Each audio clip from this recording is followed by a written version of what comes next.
Now, it seems to me you could hardly have a neater demonstration of the quantum mechanical foundation of consciousness, because you've moved one atom and you've moved the mountains of mind 500 miles from where they were resting when last you looked. It's quite spectacular. And it argues then that mind, which, strangely enough, the materialists always claimed this. They just put different emphasis on the words. Mind is a kind of iridescence upon metabolism. For the materialists, that was a dismissal, because to them what iridescence meant was a tertiary phenomenon, not inimical to the structure of matter, but necessarily perceived only through the intercession of an observer. You see, that's what iridescence is. It's somehow a more fragile part of nature than the rocks, the trees, and the waters, because it's a play between light and mind. Again, a kind of illusion, a mirage. Now, in a very different category of illusion, and this is one worth considering because it's the one we tend not to place in this category, and that is the illusion of materialism. This has broken down completely. The idea that the material world was real sustained the investigation of nature from Parmenides to the early years of the 20th century. Virtually the entire history of human engagement in the abstract intellectual modeling of matter, matter was assumed to be pretty much as presented in perception, solid, enduring, having simple location, meaning, you know, it stays where you put it, and when you look there again, it's there. That sort of thing. Now, one of the best kept dirty secrets of Western civilization is that the core science, which is physics, the science which was always the envy of all the other sciences for its mathematical formalism and its incredible predictive ability, because it's not unusual in physics to predict from theory an experimental result to the third or fourth decimal. This is spectacular congruence between theory and experiment. You don't get that in the social sciences, or even in physical, need I mention, even in physical chemistry.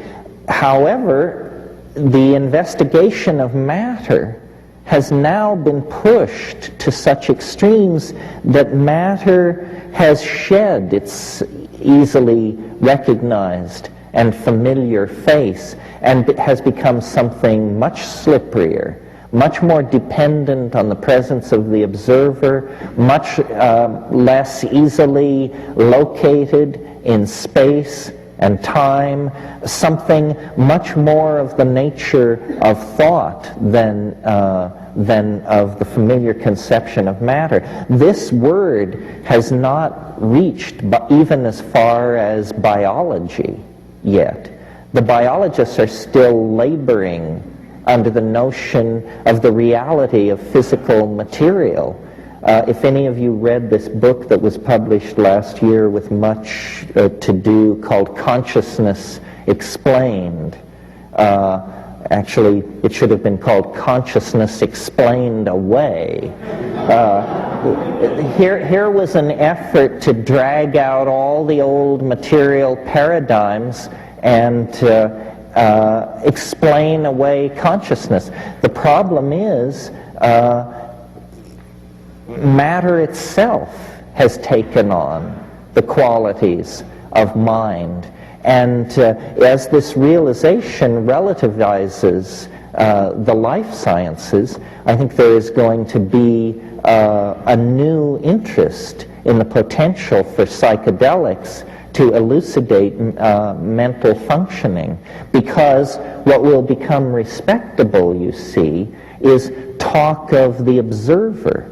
This is what has invaded physics, the most rarefied and formal of all the sciences, had, in order to make sense of its enterprise, allow the observer a kind of primacy with the thing observed. As this seeps into the life sciences and psychology, hopefully the phobia of actually involving yourself in your field of study that informs all these reductionist to ratomorphic types in the schools of psychology will be overturned.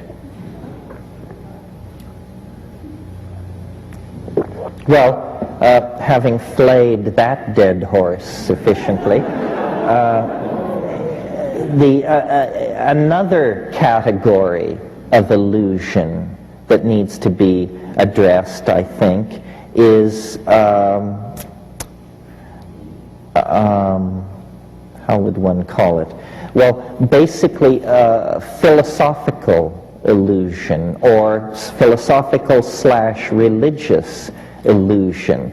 This is the idea that by a direct appeal to intuition, we can somehow gain a foothold on truth. I think this is as specious as the notion that we can gain a foothold on truth through reason or experiment. This foothold on truth idea may have to be given up. I'm sure some of you have heard me recall the situation where Wittgenstein was raving about something, and one of his students said, "But is it the truth?" And he said, "Well, it's true enough." And this is really means a great divide has been crossed when you can say that, because it means you understand now that you are no longer a fairy in a Platonic super world, but that you are actually a monkey with a brain full of mush trying to sort out, what's right in front of you. True enough is what we should probably rest with. And, illusions abound. For instance, I was speaking of these religious ontologies.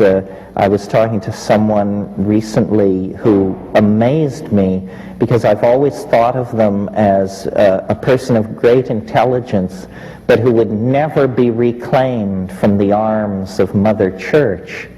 And we had dinner last week, and he said, "I realized it finally comes down to, do you believe the universe is being run by the ghost of a Galilean politician?"